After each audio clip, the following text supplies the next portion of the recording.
সুপ্রিয় শিক্ষার্থীবৃন্দ, সম্মানিত শিক্ষক মণ্ডলী ও অভিভাবকবৃন্দ, যে যেখান থেকে আজকের এই ক্লাসটি দেখছেন সবাইকে স্বাগত জানাচ্ছি।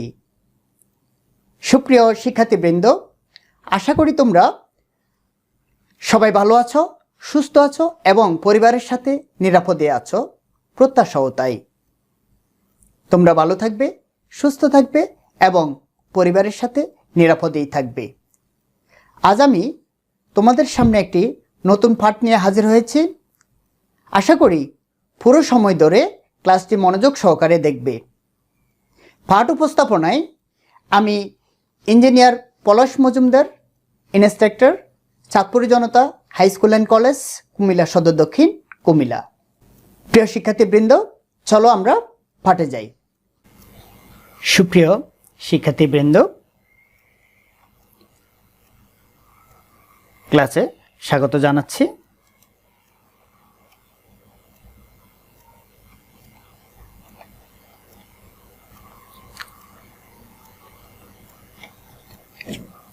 আজকের পাঠের বিষয় একাদশ ও দ্বাদশ শ্রেণীর তথ্য যোগাযোগ প্রযুক্তি, অধ্যায় প্রথম। আমরা তথ্য যোগাযোগ প্রযুক্তি বিষয়ের প্রথম অধ্যায় থেকে আলোচনা করব। তোমরা কিছু ছবি এখানে দেখতে পাচ্ছ। তোমরা কি বলতে পারবে এই ছবিগুলো কিসের?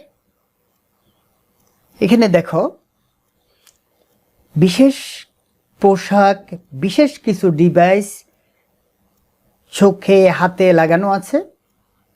আমরা এগুলোর সাথে নিশ্চয়ই পূর্বে পরিচিত আছি।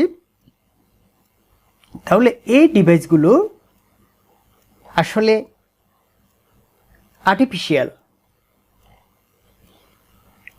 তাহলে আমরা দেখে নিই এগুলো কি।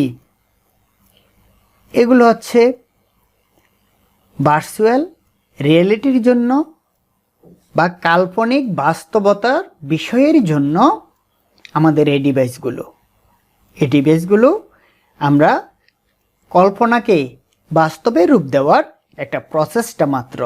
এই জন্য এটাকে বলা হয় virtual reality.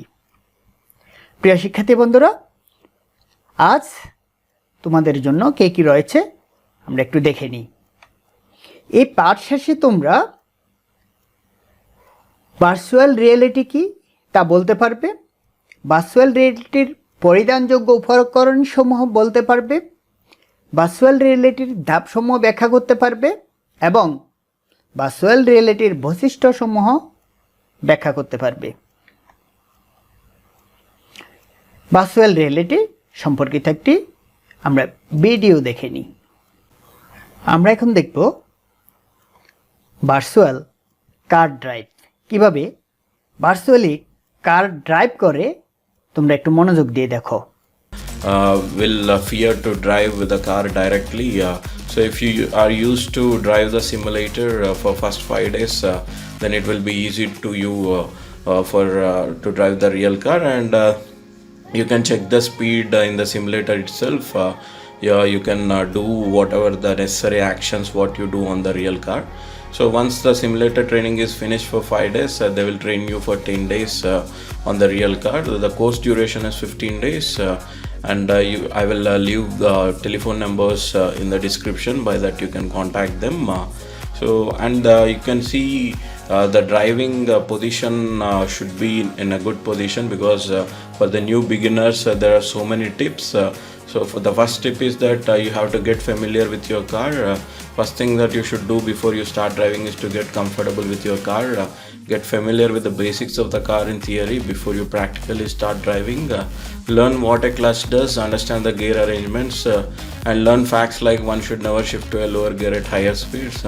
And that's it, always better to let the car come to a stop before you engage the reverse gear also. And you have to correct your seating position. The right seating position is crucial. Even experienced drivers don't position themselves correctly. and they will lack comfort and control, which increase the probability of accidents.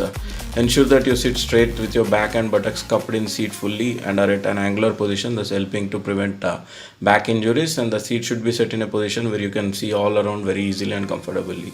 And it is usually said that the height of the seat should be such that your eyes are at the half of the height of the windshield. The seat should longitudinally be a position where your knees are not stretched too much when you apply the accelerator, brake and clutch pedals of the car. So avoid distractions also.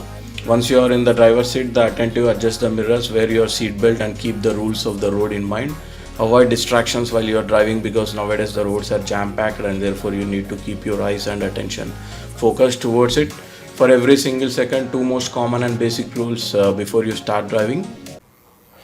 প্রিয় শিক্ষার্থীবৃন্দ, আমরা কিভাবে একটি গাড়ি চালাতে হয় তা দেখলাম। তাহলে একটি গাড়ি চালানোর প্রশিক্ষণ খুব সহজে আমরা ভার্চুয়ালি নিতে পারি। এখানে খেয়াল করে দেখো, ভার্চুয়াল রিয়েলিটি প্রকৃত অর্থে বাস্তব নয়, কিন্তু বাস্তবে চেতনার উদ্রেককারী বিজ্ঞান নির্ভর কল্পনাকে বলে ভার্চুয়াল রিয়েলিটি বা অনুভবে বাস্তবতা কিংবা কল্প বাস্তবতা। আবারও বলতেছি, প্রকৃত অর্থে বাস্তব নয় কিন্তু বাস্তবে চেতনা উদ্রেককারী বিজ্ঞান নির্ভর কল্পনাকে বলে ভার্চুয়াল রিয়েলিটি বা অনুভবে বাস্তবতা কিংবা কল্প বাস্তবতা বলে।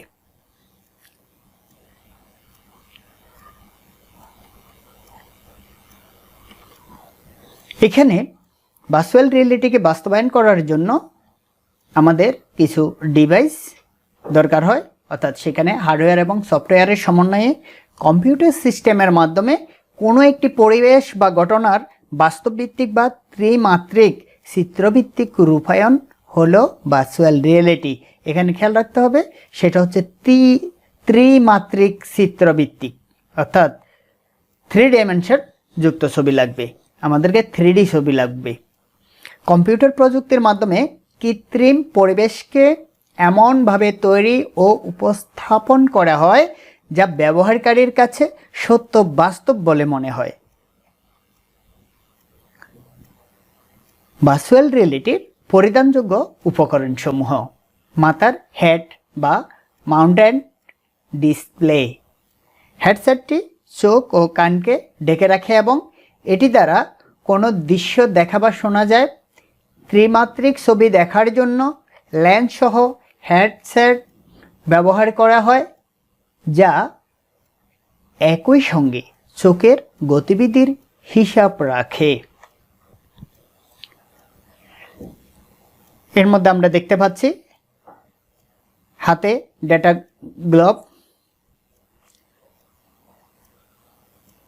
হাতের সাথে সংযুক্ত গ্লোভস দ্বারা প্রয়োজনীয় কমান্ড দেওয়া হয় এবং এটি প্রয়োজনীয় দৃশ্য অবতারণা অথবা কোনো নির্দিষ্ট কাজের নির্দেশনার কাজ করে থাকে। এরপরে হচ্ছে শরীরের একটি পূর্ণাঙ্গ বডি স্যুট, এটাও বিশেষ পদ্ধতিতে তৈরি করা। আরেকটি হচ্ছে বিশেষ চশমা, যেটাতে লেন্স লাগানো থাকে। এখানে আমরা একটি 3D ছবি দেখতে পাচ্ছি। ভার্চুয়াল রিয়েলিটি মূলত 2টি ধাপে সম্পূর্ণ হয়ে থাকে। ভার্চুয়াল রিয়েলিটি কাজ করে মূলত 2টি ধাপে। প্রথমে কম্পিউটারে তৈরি ত্রিমাত্রিক ছবি দিয়ে ভার্চুয়াল পরিমণ্ডল বানানো হয়, অর্থাৎ এখানে আমরা যে ছবিটা দেখতে পাচ্ছি এটি একটি হচ্ছে ভার্চুয়াল পরিমণ্ডল। এটাকে আমরা এখন ভার্চুয়ালি জীবন্ত করে দেখব পরের ধাপে। পরের ধাপে আমরা দেখতে পাচ্ছি, অর্থাৎ দ্বিতীয় ধাপে ব্যবহারকারীর গতিবিধি অনুসরণ করে ত্রিমাত্রিক ছবি সেই অনুযায়ী পরিবর্তন করতে হয়, অর্থাৎ আমরা যেভাবে চাচ্ছি ঠিক এটা সেভাবে দেখানো হচ্ছে।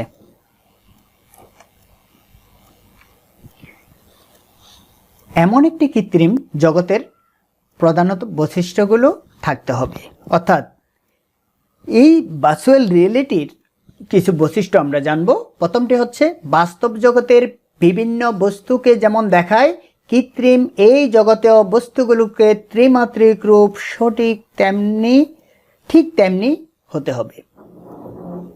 তা মানে আমরা বাস্তবে যেরকম দেখি বস্তু জগৎকে, ত্রিমাত্রিক ছবিগুলো যেন সেইভাবে হয় বা সেই রকম হয়।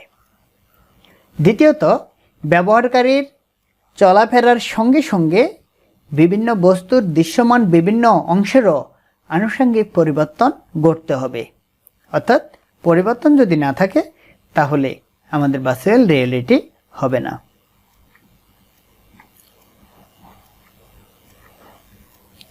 এই পর্যায়ে আমরা মূল্যায়ন করব।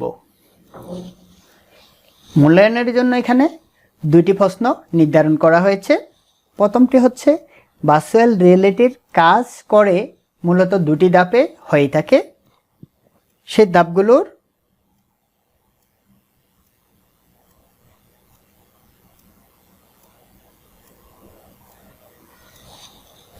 এখানে মূলত প্রশ্নটি হচ্ছে ভার্চুয়াল রিয়েলিটি কয়টি ধাপে হয়ে থাকে। আমরা এখানে জানব 4টি ধাপে, 3টি ধাপে, 1টি ধাপে এবং 2টি ধাপে। এটার সঠিক উত্তর হচ্ছে 2টি ধাপে। তারপরের প্রশ্নটি হচ্ছে ভার্চুয়াল রিয়েলিটি কী ধরনের ইমেজ তৈরি করে? একমাত্রিক, দ্বিমাত্রিক, চতুর্মাত্রিক, ত্রিমাত্রিক ইমেজ তৈরি হয়। অর্থাৎ 3 ডাইমেনশন বা 3D ছবি ভার্চুয়াল রিয়েলিটির জন্য তৈরি করতে হয়। আর এটি আমরা দেখেছি যে এটি 2টি ধাপে সংগঠিত হয়ে থাকে। প্রিয় শিক্ষার্থীবৃন্দ, এই পর্যায়ে তোমাদের জন্য একটি বাড়ির কাজটি হচ্ছে শিক্ষাক্ষেত্রে কিংবা শ্রেণীকক্ষে ভার্চুয়াল রিয়েলিটি প্রয়োগ করে শিক্ষা গ্রহণের বিষয়টি কিভাবে আরও আকর্ষণীয় রোমাঞ্চকর করে তোলা যায় সে বিষয়ে একটি পরিকল্পনা তৈরি করো। অর্থাৎ এই পরিকল্পনাটি তৈরি করবে এবং সেটি সংরক্ষণ করবে, পরবর্তীতে শ্রেণী শিক্ষককে দেখাবে। সুপ্রিয় শিক্ষার্থীবৃন্দ, এতক্ষণ ধরে মনোযোগ সহকারে ক্লাসটি দেখার জন্য তোমাদের সকলকে অসংখ্য ধন্যবাদ জানাচ্ছি এবং আগামী ক্লাস দেখার আমন্ত্রণ জানিয়ে আজকের মতো পাঠ এখানে শেষ করছি। তোমরা সবাই ভালো থাকবে, সুস্থ থাকবে এবং পরিবারের সাথে স্বাস্থ্যবিধি মেনে নিরাপদেই থাকবে। সবার জন্য শুভকামনা রইল।